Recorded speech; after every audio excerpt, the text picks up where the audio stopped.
If the roles were reversed, if Palestinians had spent the last 8 decades stealing Jewish homes, expelling, oppressing, imprisoning, poisoning, torturing, killing, raping them, if Palestinians had killed an estimated 300,000 Jews in 1 year,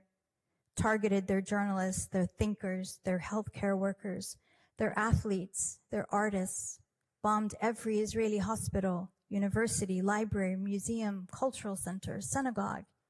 and simultaneously set up an observation platform where citizens came to watch their slaughter as if a tourist attraction. If Palestinians had corralled them by the hundreds of thousands into flimsy tents, bombed them in so-called safe zones,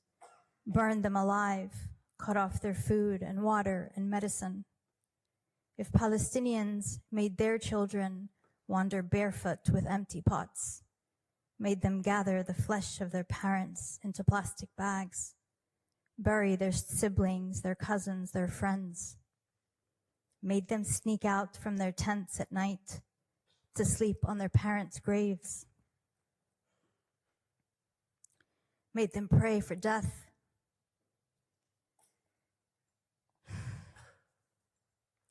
just to join their families and not be alone in this terrible world. If we terrorize them so utterly that their children lose their hair, lose their memory, lose their minds,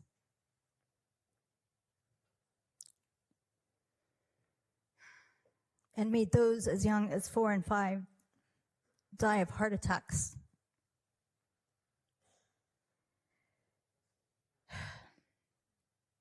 if we mercilessly forced their NICU babies to die, alone in hospital beds, crying until they could cry no more, died and decomposed in the same spot. If Palestinians used wheat flour, a truck, to lure starving Jews, then opened fire on them as they gathered to collect the day's bread. If Palestinians finally allowed a food delivery into a shelter with hungry Jews, then set fire to the entire shelter and aid truck before anyone could taste a bite of the food. If a Palestinian sniper bragged about blowing out 42 Jewish kneecaps in one day, as one Israeli soldier did in 2019, if a Palestinian admitted to CNN that he ran over hundreds of Jews with his tank, their squished flesh lingering in the tank treads, if Palestinians were systematically raping Jewish doctors, patients, and other captives with hot metal rods, jagged and electrified sticks, and fire extinguishers,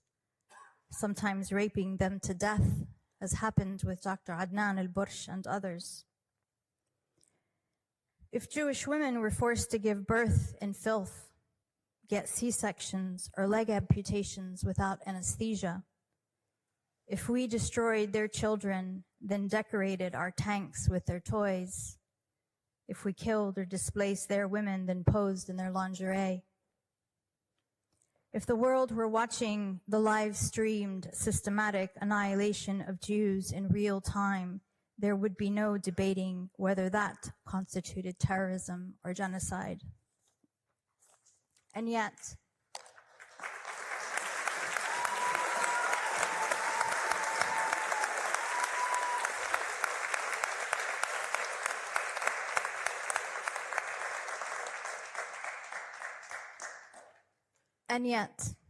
two Palestinians, myself and Muhammad al-Kurd,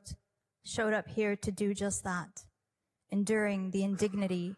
of debating those who think our only life choices should be to leave our homeland, submit to their supremacy, or die quietly and politely.